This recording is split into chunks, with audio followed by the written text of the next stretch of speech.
जय माँ भवानी मित्रों, हमारे चैनल के अंदर आपका स्वागत है। दोस्तों, आज हम आपको एक विशेष उपाय बताने वाले हैं। दोस्तों, विशेष उपाय तो क्या, विशेष बात बताने वाले हैं कि नवरात्रि के अंतिम दिन दोस्तों, जो भी भक्त नवरात्रि के दिन घर के अंदर जवारे स्थापित करता है, घट स्थापना करता है और माँ रानी के नाम का जो जगराता रखता है, वह नवरात्रि के अगले दिन छोटी छोटी कन्याओं को भोजन करवाता है।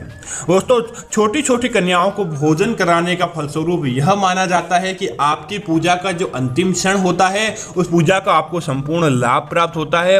और दोस्तों, 2 वर्ष से लेकर 9 वर्ष तक की जो छोटी कन्याएं होती है, माता रानी का रूप मानी जाती है। और अगर आप उन्हें भोजन आदि करवाते हैं तो निश्चित तौर से माता रानी की कृपा आपके जीवन के अंदर, आपके घर के अंदर देखने को मिलती है। और साथ ही साथ उन छोटी कन्याओं की भी आशीष होती है, वो आपको प्राप्त होती है, आपकी पूजा सफल होती है। और निश्चित तौर पर दोस्तों, अगली नवरात्रि तक कोई आपका बाल भी बांका नहीं कर सकता। इसीलिए छोटी कन्याओं को घर के अंदर भोजन कराने का एक विशेष विधान होता है। और हमारी संस्कृति में लंबे समय से, पता नहीं कब से यह विधान है, लेकिन जिन्होंने भी यह उपाय किया है उनको फायदा प्राप्त हुआ है। जिन्होंने भी घट स्थापना की है, जवारे घर के अंदर उगाए हैं और इसी के साथ ही छोटी कन्याओं को भोजन आदि करवाया है, नवरात्रि के अंतिम दिनों के अंदर अष्टमी को, नवमी को, सप्तमी को, इन तिथियों के दिन सबसे ज़्यादा कंजक पूजन, कन्या पूजन किया जाता है, उन्हें भोजन करवाया जाता है। लेकिन दोस्तों, क्या होता है कि कुछ लोग बिना समझ के छोटी कन्याओं को ऐसी चीजें खिला देते हैं जो उन्हें नहीं खिलानी चाहिए। अगर आप भी कंजक पूजन करेंगे, नवरात्रि के दिन छोटी कन्याओं को भोजन करवाएंगे, तो यह चीजें भूलकर भी आपको छोटी कन्याओं को नहीं खिलानी चाहिए। इसके बारे में हम आपको बताने वाले हैं। तो बात करते हैं दोस्तों कि सबसे पहले आपको कौन सी ऐसी चीज है जो नहीं खिलानी चाहिए। सबसे पहले अगर हम किसी चीज़ की बात करें तो दोस्तों, ध्यान रखना होगा आपको कि नवरात्रि के दौरान लहसुन का उपयोग भूलकर भी नहीं किया जाता है। और लहसुन का उपयोग करने से यह तामसिक भोजन माना जाता है, सात्विक भोजन नहीं माना जाता है।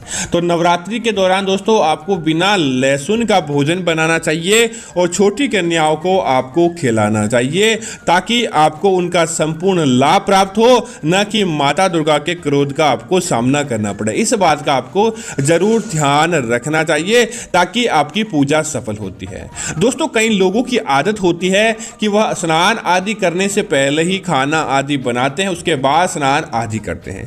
लेकिन दोस्तों, जब भी आप ध्यान रखें कि जब आप कन्या पूजन के दिन भोजन बना रहे हो, माता रानी का प्रसाद आप बना रहे हो, तब सबसे पहले आपको क्या करना चाहिए, स्नान आदि कामों से निवृत्त होने के बाद ही चूल्हा चौकी को हाथ लगा के कन्याओं के निमित्त, क्योंकि दोस्तों आप उन कन्याओं को देवियों का रूप माना जाता है और उन्हें बिना स्नान आदि किए किसी भी प्रकार की आपको चीज नहीं बनानी चाहिए। तो आपको ध्यान रखना चाहिए कि आपको कन्या पूजन करना है तो सबसे पहले स्नान आदि कामों से निवृत्त होने के बाद ही आप खाने पीने की चीजों के हाथ लगाएं और भोजन सामग्री का निर्माण करें, ताकि आप वह भोजन अशुद्धिकरण ना हो, भोजन के अंदर पूरी सात्विकता और शुद्धिकरण बना रहता है।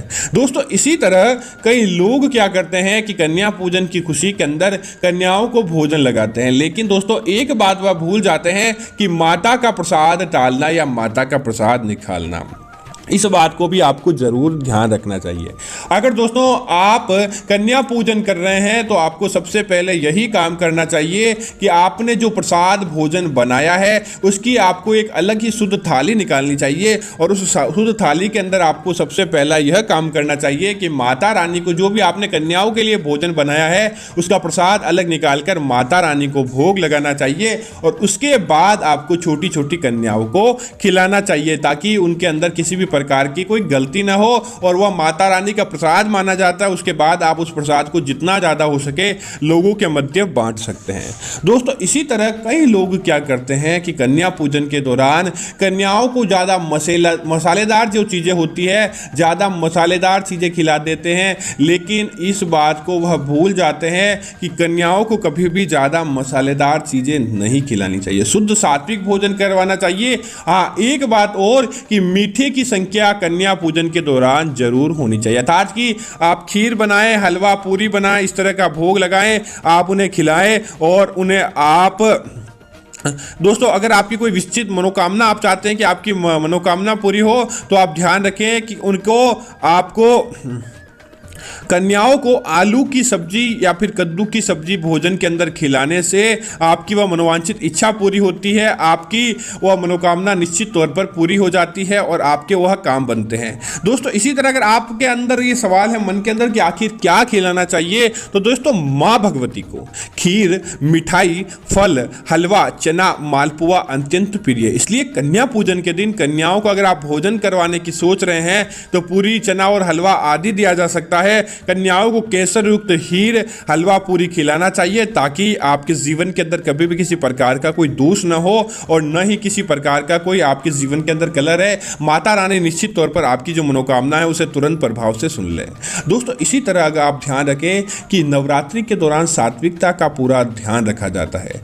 कन्या पूजन के दौरान कई लोग क्या करते हैं कि घर के क्योंकि दोस्तों कन्या पूजन के दौरान नियम यह होता है कि घर की रसोई के अंदर बना खाना आप कन्याओं को खिलाते हैं ताकि आपकी रसोई के अंदर मां अन्नपूर्णा देवी का निवास होता है और साथ ही साथ आपके द्वारा मेहनत करके जो खाना बनाकर कन्याओं को खिलाया जाता है साक्षात मां देवी को उसका आशीर्वाद मिलता है, मां देवी का आशीर्वाद उसके ऊपर रहता है। लेकिन आज के समय क्या करते हैं लोग, बाहर से खाना मंगवा कर छोटी छोटी कन्याओं को खिला देते हैं। दोस्तों आपको यह बात कतई हजम नहीं होगी, लेकिन सही है। बाहर कैसा खाना बनता है आपने नहीं देखा, उसके अंदर क्या सामग्री पड़ती है, किस व्यक्ति ने यह खाना बनाया है, उसने शुद्धता का ध्यान रखा है या नहीं रखा है। आपको वह खाना अच्छा दिखाई देता है, उसके पीछे आपको नहीं मालूम होता कि कौन सी सामग्री इस्तेमाल की गई है, किस व्यक्ति ने यह सामान बनाया है या फिर वह सामान कैसा बना है। तो आपको भूल कर भी बाहर से खाना नहीं, कन्या पूजन विशेष के दौरान तो अपने घर की रसोई के अंदर बना ही खाना कन्याओं को खिलाना चाहिए ताकि आपको माता रानी का आशीर्वाद प्राप्त हो, न कि उनके क्रोध का आपको सामना करना पड़े। दोस्तों इसी तरह कन्या पूजन के दौरान सात्विकता का, शुद्धता का पूरा ध्यान रखा जाता है ताकि मां दुर्गा की कृपा आपके ऊपर देखने को मिले। अगर दोस्तों आप अपने घर के अंदर मांसाहारी खाना बनाते हैं तो आपको एक तो नवरात्रों के दौरान आपको भूल कर भी अपने घर के दौरान मांसाहारी खाना भूल कर भी नहीं बनाना चाहिए। उसके बाद भी अगर आप बनाते हैं तो इस बात का ध्यान रखें कि कन्या पूजन के दौरान जो आप भगवान के लिए भोजन बना रहे होते हैं, भगवान की पूजा के लिए जो सामान काम में ले रहे हैं, वहां पर जिस पात्र के अंदर आप मांसाहारी खाना बनाते हैं आपको भूल कर भी वह बर्तन, वह चीजें आदि इसके आने के दौरान काम में नहीं लेनी चाहिए। अन्यथा दोस्तों आप लोगों की सात्विकता को भी भंग करते हैं। अब आपके घर के अंदर 9, 14, 11 कन्याएं आती है, आपको नहीं मालूम होता कि कौन शाकाहारी है कौन मांसाहारी। अगर आप गलती से भी अपने मांसाहारी पात्र के अंदर बने खाने को आप शाकाहारी वाली कन्या को खिला देते हैं तो दोस्तों आपसे बड़ा कोई भी व्यक्ति पापी नहीं हो सकता। तो इस बात का आपको जरूर ध्यान रखना चाहिए।